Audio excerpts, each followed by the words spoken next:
Many people might ask, how can you, a cold case detective, believe in God and believe that this guy, Jesus of Nazareth, actually rose from the grave, right? Just to kind of bring it full circle.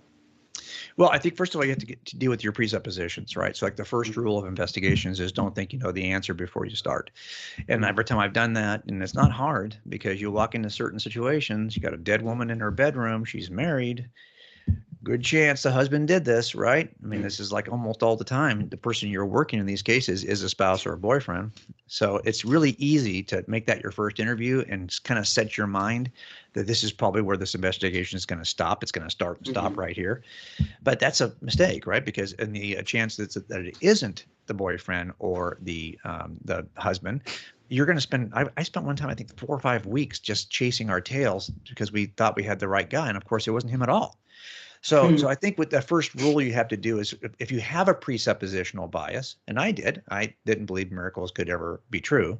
Well, then deal with your presuppositional bias. Let's test it. Let's get it out of the way before you start. And that's one of the things that I had to do is to get that out of my way. I had to say, look, if there's a being, if the best evidence in the universe points to something that's a personal cause outside of space, time, and matter, and I'm not going to get into that with you here, but there's lots of evidence for that. So if that's the case, that personal cause, because in the end, everyone agrees there's some cause outside of space, time, and matter that is the cause of all space, time, and matter. The thing we disagree about is the cause personal? And if it's a personal cause, well, that cause, it seems to me, walking on water would be what I would call a small potato miracle. And small potato miracles stopped becoming a hindrance to me.